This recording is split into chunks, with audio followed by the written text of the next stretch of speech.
What is gaslighting? Gaslighting is where I did something to you and then I'm blaming you for it. And it can go pretty far from just saying, well, that's your fault, to really doing these crazy psychological things. I had this client who would deliberately take his wife's keys and hide them. What do you do when you're on the other side of such a relationship? Yeah, that's tough. How does one process this? The answer is not that you are a nasty person. You spoke about 4 aspects to listening. What are the 4 aspects? Listening, reflecting in your own words, validating, and empathizing. Hey guys, we have someone who has worked with couples for over a decade right now. He has worked on helping them through communication issues, strengthening their connection, and even helped them through betrayals. Please help me welcome the marriage mentor, Raffi Bilek. Thanks for having me. Yeah, it's a pleasure to have you. Tell me about your journey. How did you get into this space of relationships, and what fascinates you about this? It certainly is fascinating. How did I get here? Kind of by accident. I was a computer science major in college and decided, you know what? I really like people better than machines. So in the very end, I ended up switching to be a psychologist, or I took some psychology classes. I finished the computer science major. And then after college, the next year, I went and I started teaching kids how to use computers. And I was like, wow, this is great. The job is when I talk to people. That's not the break between my job. And that felt a Right. lot better for me. So a few years later, I circled back and I did a master's degree in social work. And I started doing therapy with all kinds of folks. And I just found that working with couples really resonated. It's really my favorite thing. I think it has a lot of personal meaning to me. I work hard on my own marriage and I see how much I get out of that. And so just being able to give that to other people and to help them find that joy and that meaning in life, it's remarkable. It's great. And I really like to work with them. Awesome.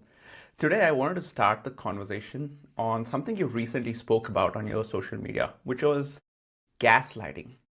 Now, this is a term I often get confused with because I feel like it means something, but I always have a hard time trying to pin exactly what it means. What is gaslighting? I think that the meaning has gotten a little bit diffused lately.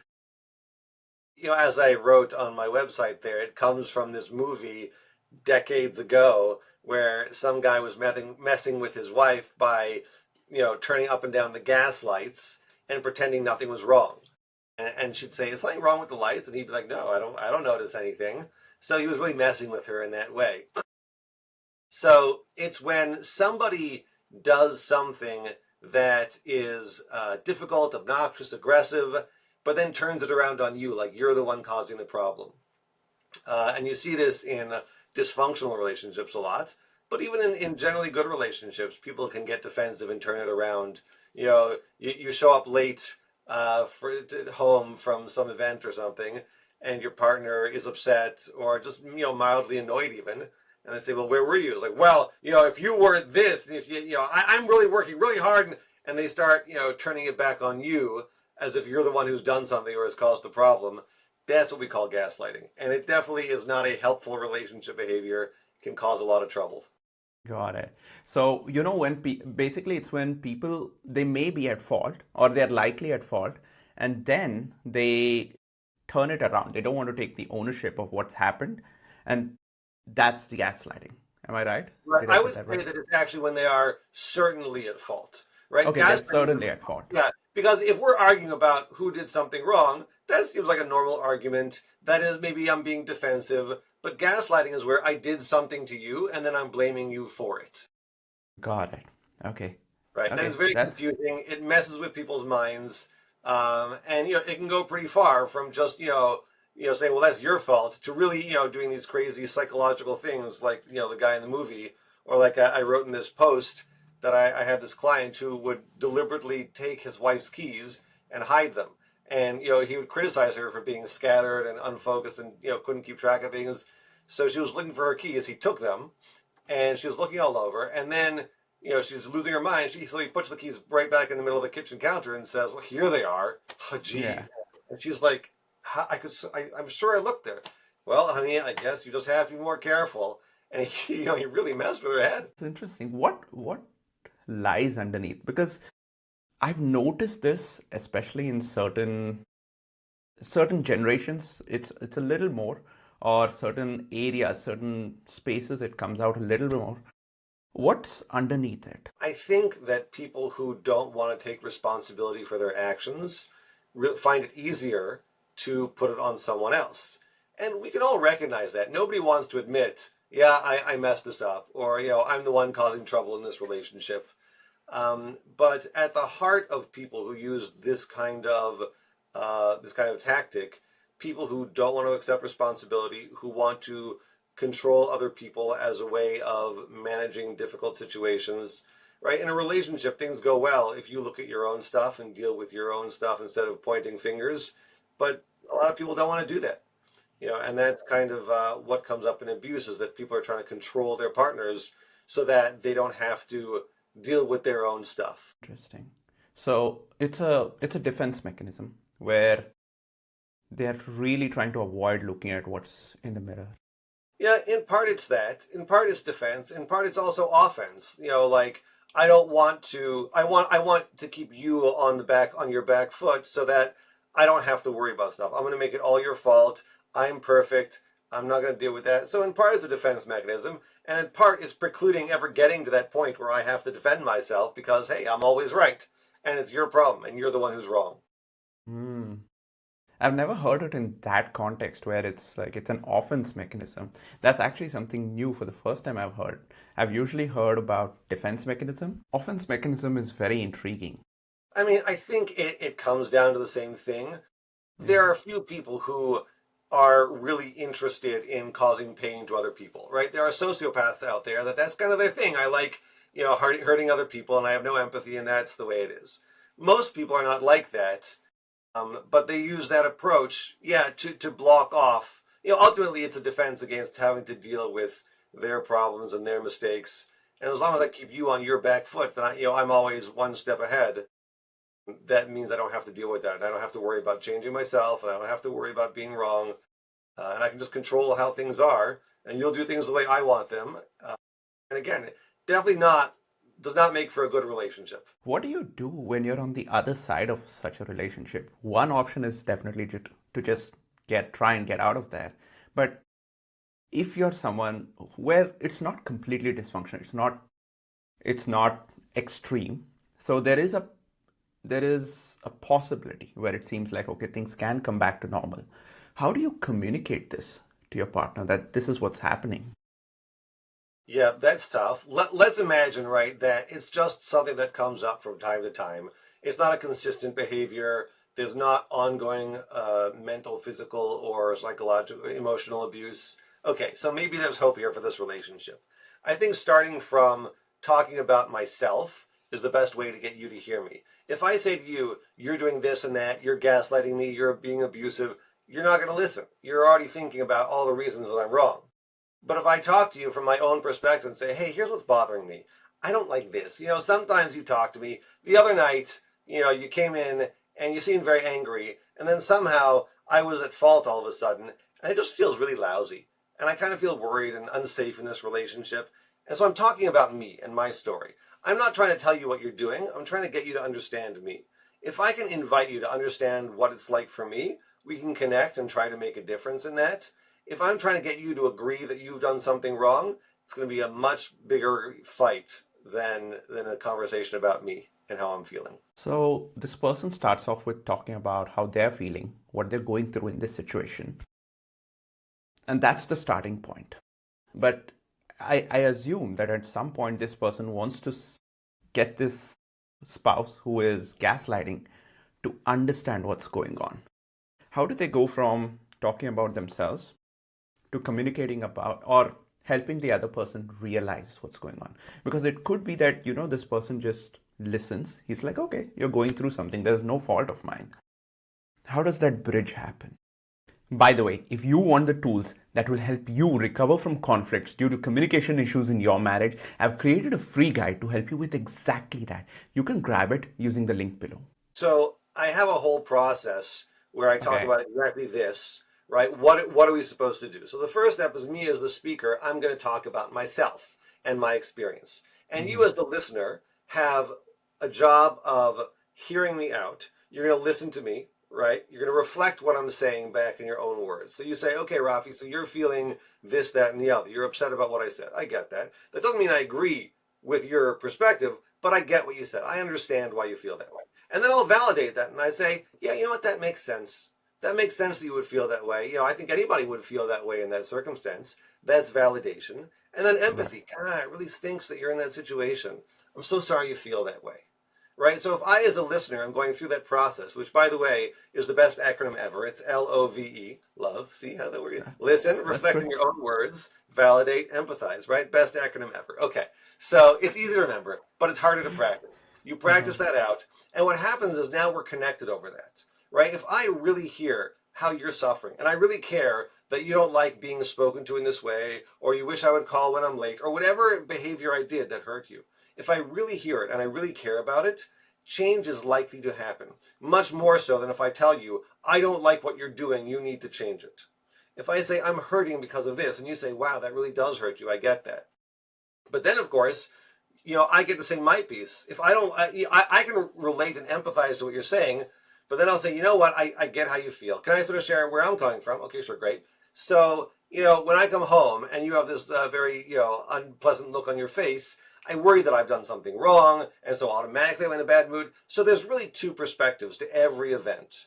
And I cannot tell you the number of times I have tried to tell my wife something that bothered me, and I was dead sure that I was right and she was wrong. And then after I heard her perspective on it, I was like, you know what?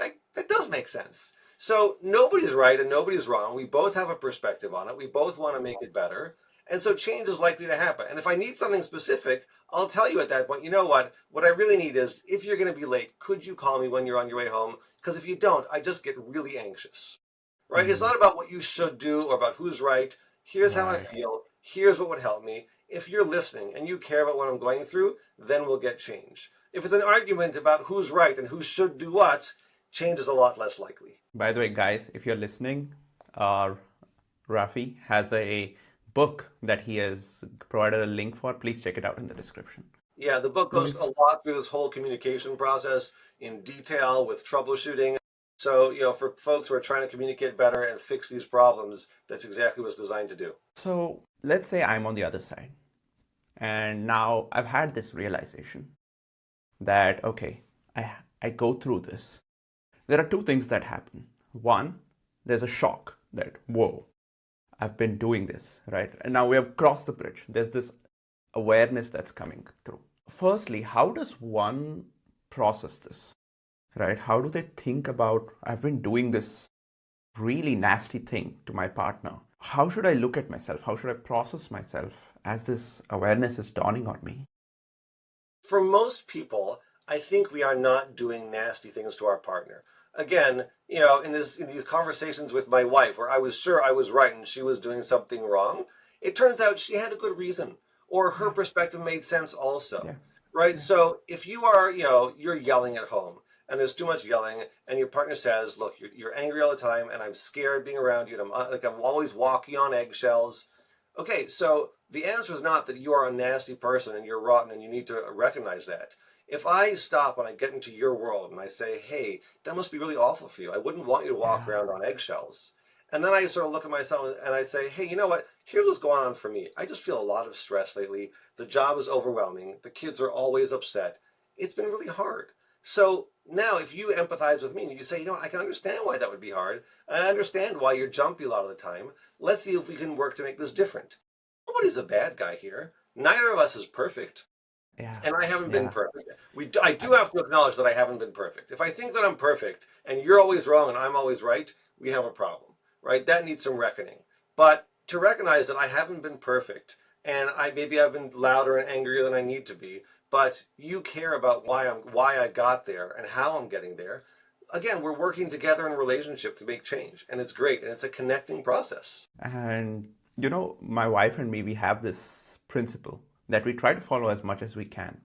No matter what the conflict, there is two sides to the situation. And we own our parts. Like, no matter what, if I did something, maybe she could have responded differently. Or if she did something, I could have responded differently. And that helps us both take ownership of this relationship. That We both are equally contributing to the entire situation. And it it kind of goes off of what you were saying. No, both of them are innocent. Nobody's trying to hurt each other. And it's quite fascinating to me, this entire dynamic that goes on. It's we've gone into a little bit of depth with gaslighting, but I just wanted to dig in, especially on that factor, because it's it was very intriguing to me. Yeah, I think that if we come from a perspective of help me understand, that is my key perspective in a marriage. And it's my three most important words in marriage. Forget I love you and forget I was wrong. Those are nice ideas, but help me understand is a perspective that really helps us get somewhere. Because it means, you know what? You must have some explanation. You must have some story behind this, right? Again, unless you're married to a sociopath, everybody does what they do for some reason that makes sense to them, Yeah. and it's important to understand that. Your partner probably has some reason why they are upset or why they are distant or whatever it is. And coming from a perspective of, help me understand. Like, I really want to understand why you're experiencing and behaving the way you are. That really opens up a venue in the relationship to move forward instead of getting stuck in the same cycles, which people tend to do. Now that I have understood this entire situation, how would you say someone goes about implementing the process? So they're trying to shift themselves and they're trying to become this new person. And I'm using this as a microcosm for any challenge that comes up, right? They want to shift themselves. There are two parts. One is the communication within themselves, and there's a communication with their partner. How do they communicate this process that they're trying to work through? What aspects do they need to focus on? I think it depends where you're coming from. Starting from this understanding of I'm not perfect is important. Some people already have this problem of thinking that they're awful and terrible and have no strengths and everything's wrong with them. So I think it depends which end you're coming from. Everybody has strengths and everybody has weaknesses. Everybody does some things right and some things wrong. So getting this understanding that, you know what, I am who I am. I got here because I've been through things, right? There's a saying that everyone's doing the best they can with the tools they have. And I think that's true. People who had a difficult childhood are coming at it from a disadvantage as opposed to people who had a really positive childhood. And Right. people who have a certain personality or certain mental habits or issues. Okay, so we all have our struggles to face.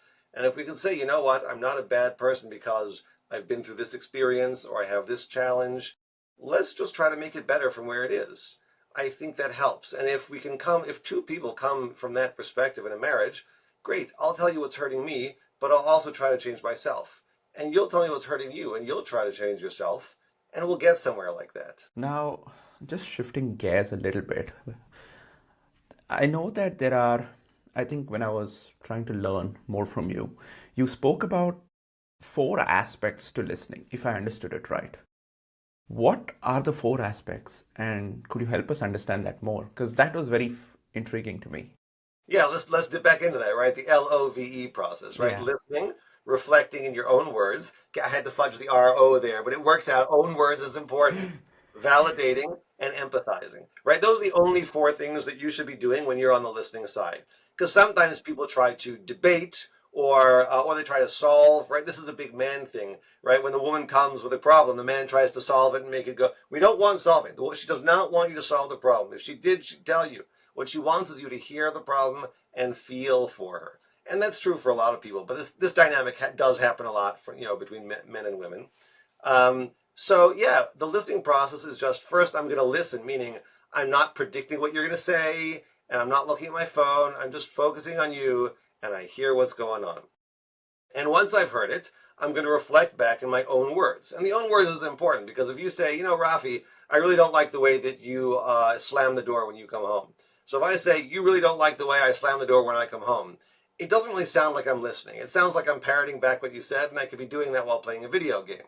Yeah. So really what I have to do is change it into my own substance to say, oh, so it really bothers you when I come home and I slam the door loudly, right? It doesn't matter the exact words I use as long as I processed it and spit it back out through my own brain instead of just Mhm. bouncing it back and forth. Yeah. So I make sure I check in that what I'm thinking is what you're thinking, right? It's very easy Yeah. for you to say one thing and me to think you meant another. Yeah. So when I reflect back, I not only do I check in that I got what you said, but I convey to you that I got what you said. It's nice if I understand it. That's great. Maybe I do and maybe I don't. But if you don't know that I understand it, we're not going to get very far because we're still Yeah. thinking we're on different pages. So I'll reflect back so that we both know, yes, we are on the same page. Great. Then again, I validate. You know what? That makes sense. And if it doesn't make sense, I should ask you, you know what? I'm not really clear. Why is it that when I open the window, you find that offensive? I'm not seeing it. Could you help me understand? See, there's help me understand again. I don't assume that you're an idiot or that makes no sense. You make some sense. You've gotten plenty far in the world, right? And everybody's partner, assumedly, has had a job or raises the kids or talks to their family. Like, very few people are married to completely incompetent people. So you have a brain, you've been somewhere, it probably makes sense on some level. Let me understand that part. And when I get there, I say, I see how that does make sense, right? Maybe because, in your culture, opening the window means this. Or maybe in your family, when you were a kid, when someone opened the window, that meant that whatever. Okay, there's some reason. When I get there, then I can say, oh, I get that. Yeah, that does stink. Yeah, right. I get why you're upset about that. And empathy just sounds like, well, I'm sorry, that stinks. Not, I'm sorry, like, I apologize for having offended you, right? I may not have done anything wrong. Opening the window is like a kind of a normal thing, right? I didn't mean to offend you, but I feel pain for your pain. Yeah. That is empathy. If you're hurting, then I'm hurting with you. I'm not Yeah. apologizing. I'm not trying to make it go away. I just want you to know that if you're in pain, I'm in pain with you. And that's what a relationship is. You didn't get married to solve problems. Hey, let's get married. Now, anytime I have a problem, I've got somebody to Yeah. fix. That wasn't it. You got married because you want to share your life with somebody. And what that means is if I'm having an experience internally that I can convey to you and you can be there with me, we are in relationship. Even if you're mad at me, even if we're in dispute, even if we don't agree on the facts, if you care about what I'm going through, we have a relationship. Yeah. Yeah. And yeah, like I love the way you broke it down. And I think in a weird way, it's a process I've understood for a while, but I could never break it down the way you broke it down. So Right. that was super helpful. Honestly, it's not a hugely new concept. Yeah. Is reflecting and active listening. This is a little bit more than active listening, but yeah, I think what I've been able to do is just break it down into an easy to follow and memorable way. And again, in this book, I sort of lay out the steps, but also all the ways it goes wrong and all the reasons why this makes sense, and the arguments sometimes people have against it. So it's a helpful guide for people to try to notch up the communication in their relationship, improve their marriages. Yeah, and it's not always enough. It's not a replacement for couples counseling, but it certainly can be helpful for folks who really want to make their marriage better and aren't sure how to do it. There's a lot of bad advice out there, and my advice is good advice. Yeah, for sure. So I wanted to zoom in on something that you mentioned in the four components, which is LOVE, which is empathy. What is the difference between empathy and sympathy, Oh, I especially knew when you you're would in a ask especially when you're in a marriage and you're with someone, you got to be careful. Maybe sympathy is needed sometimes. I'm not saying it's not needed, but you need to know when to use which one. So I wanted to kind of shed some light on what's the difference and when should you use each one. Yeah, so I think again, language kind of creeps in, and I'm not sure that the way people use it is the way it was originally defined. Mhm. Okay, fine. And I think people have different ways of defining it. Here's how I use these terms. Empathy means if you're in pain, I'm in pain with you, right? I feel with you. Empathy means in feeling. I'm going to feel into your feeling, right? Mhm. So sympathy is a little bit more removed. If your kid drops their lollipop, you may have sympathy, like, oh, it's a bummer. I'll get you a new one, or like, you don't really step in there most of the time because there's all kinds of things going on. They'll forget it in 2 minutes. No big deal. But sometimes, I mean, it's really important to be empathic with kids as well. And, they lost their favorite toy. They have five more of them, but they lost this one today. Or or they only have one flavor of this lollipop. To step in there means to stop for a moment and really say to them, wow, that really is sad. You really wanted that lollipop. Ugh. And just be sad with them for a moment. So it's sharing their emotion and sharing the pain. You get into the cave with them instead of just sort of peeking out like, oh yeah, that seems like a bad place to be. Sorry. Mm. It's more connected, and it's really important to have that in a relationship because you want to be together in this, right? For me to acknowledge that you had a bad experience, acknowledging it is not quite the same thing as sharing in it. And that's Yeah. why we got married. Again, I didn't get married to have somebody witness my life. I got married to have somebody share in my life and participate in my life. And that's what empathy is. I think this visual comes to mind for me where, if someone's deep in the hole, sympathy is probably you're looking from higher up in the hole and saying, okay, you're in the hole. But empathy is probably you're going Right in there. down there. You're right in there, trying to understand and be there with them, supporting them to get out of it. Sure, right. And I mean, you support them to get out at their pace. Sometimes people want to be where they are, right? If someone has a huge tragedy happen to them, a parent dies, you don't get in there and say, cheer up, it's going to be okay. You get in there and you're sad with them, and then Yeah. you can leave the hole and maybe they'll stay there. But the fact that you can go there is really helpful to them. And it's important Yeah. for you not to feel like you have to get stuck there, right? You need a Yeah. lifeline to the top level so you can pull yourself out. Being empathic with somebody does not mean that you get stuck there and you're also feeling stressed and worried all the time.